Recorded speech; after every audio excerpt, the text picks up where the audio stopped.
Remind me what our two types of doers were. So we had outside doers and embedded doers. And what was an outside doer? It was just a normal doer, when a doer is a normal noun. Right, when the doer is a normal noun and then you see it coming after the action with a doer label on it. And what was an embedded doer? Embedded doer is when the doer is embedded in the action, or the doer is a pronoun. Right, when the doer is a pronoun, it appears embedded within the action. Why do you think we're bringing up doers now?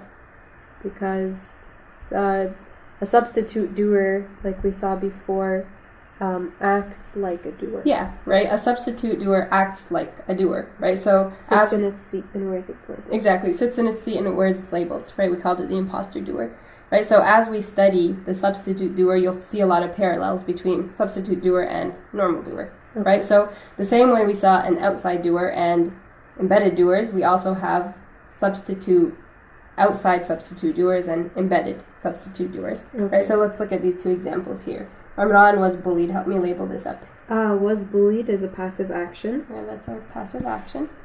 And then Amran is the subdoer. Yeah, it's a substitute doer because it's appearing at the beginning, sitting in the place of the doer. And what kind of substitute doer would this be? Outside or embedded? Outside, because it's a normal noun. Yeah, outside because it's a normal noun. It's not a pronoun, right? What about the sentence underneath it? He was bullied.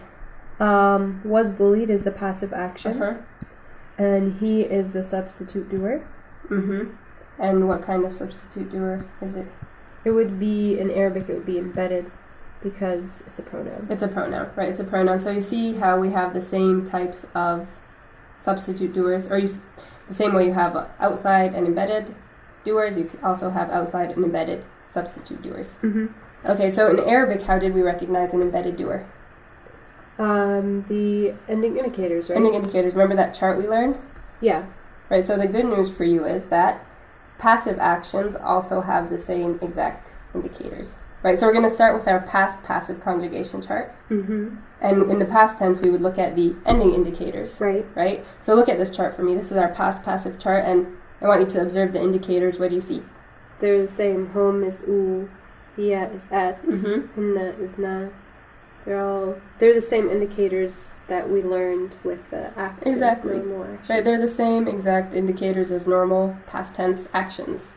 Right, so that's the good news. You don't have to learn a whole new set of indicators. Alright, that's a relief. Okay. So the one thing that distinguishes normal past tense from passive past, I want you to look at these little highlighted bits here. What do you notice is the same across all of them?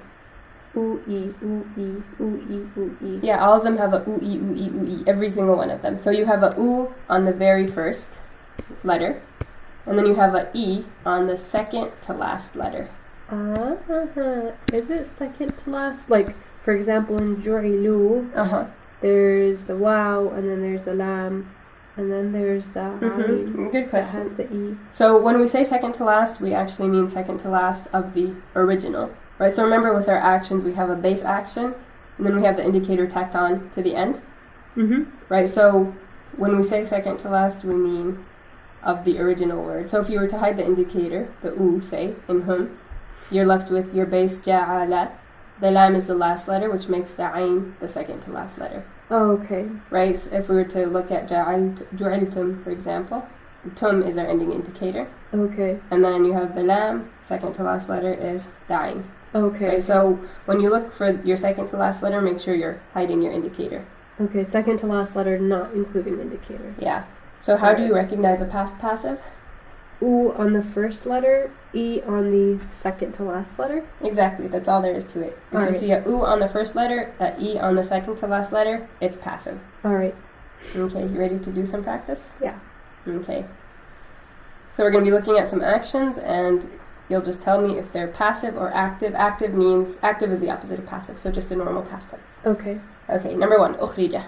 Well, there's U on the first letter, okay, so that checks off. And then the Ra is the second to last, and it has an E. Okay. So, yes, it's passive. That's passive, good. Anzala. There's no U on the first letter, And the za. So if you see that there's no u on the first letter, that's it. The first condition is not met. You don't even have to bother looking for the second condition. Okay, so both conditions have to be met. So if one isn't met, then you don't have to bother. Okay. Exactly. So as soon as you see that there's no u on the first letter, you know it's active. All right. Okay. خلقوا. Okay, so there's u on the first letter. Mm-hmm. And then second to last letter qaf has a wow. What's the second to last letter? The qaf? No, remember we have to hide our indicator. When we talk about second to last, we're talking about the original. The indicator. Okay, so hiding the wow. Mm-hmm. The qaf is the last, so the li is the second to last, and yes, it has an e sound, so it's passive. And we have the e, so it's passive. أرسلتم. Okay, so we have a u on the first letter. Okay. And then hiding our tum because it's our indicator. The la is last, sa is second to last, and it has an e sound. Okay. So yes, it is passive. Good. Okay, last one. كلمنا. There's no u on the first letter. Exactly. So it's active. Yeah, we're done. We don't even have to look at the second to last letter. Are we clear on recognizing? Yeah. So we're looking for the u on the first letter, e on the second to last letter.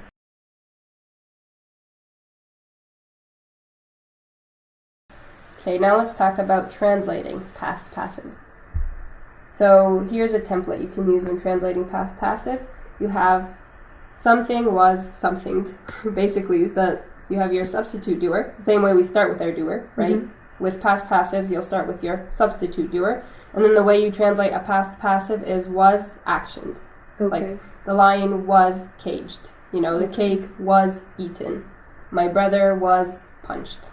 Okay. Something like that. So start with your substitute doer, and then the way you translate your action is was actioned, was ed.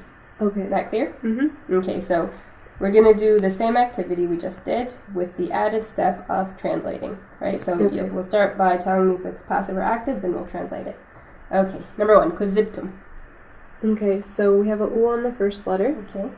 And then the tum is our indicator, so we're going to hide that. Good.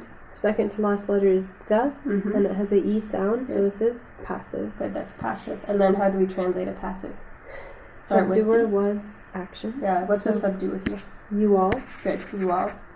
And we know the indicator, we already learned that. So start with the subdoer, you all.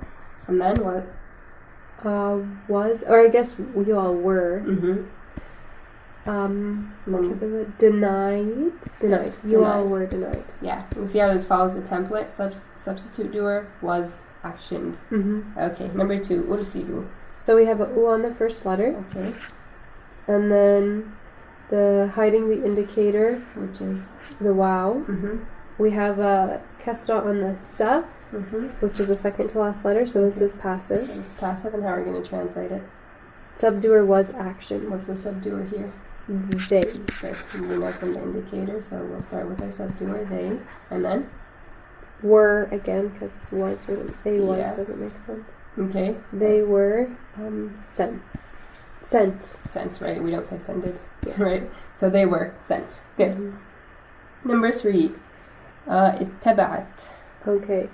So there's no u on the first letter. Okay. So this is active. Good. We can instantly say active, and we already know how to translate active. How do we translate? She was followed. No, this is active, right? This template that we looked at is for passives. Oh, so don't unlearn what we already learned, right? You know how to translate a normal action sentence. Just doer, action. That's it. She followed. Yeah, she followed. Okay. Okay. Number 4, جعلنا. So we have a u on the first letter. Okay. And then hiding our ending indicator, which is the na. The ayn has a kasra, which is second to last, so this is passive. So that's passive, and we start with our subdoer, which was is action. We. Okay, so were. We were made. Good. We were made. Okay. وجد or وجدت. So we have a u on the first letter, right? Yeah. Even though the first letter is a wow. It's okay. Okay. U can sit on any letters. All right. So the 2 is our ending indicator, so we ignore that. Second to last letter is the G. which has an E sound. Okay. So it's passive. And it's passive. And then we start with, when translating? Subdoer was actions. So I was, I was found. Good, I was found. Very good. Okay, last one. سألت. So we don't have an U on the first letter. So this is active. Yep. And then سألت, she. Yeah, normal doer action. She asked. She asked. Good. So recap of this lesson. We have two kinds of substitute doers, which are? Embedded or outside subdoer and embedded subdoer. And how do we recognize an outside subdoer? We saw this last lesson. The same way we recognize a normal doer, it wears a doer label. Wears a doer label. And how do we recognize a embedded substitute doer?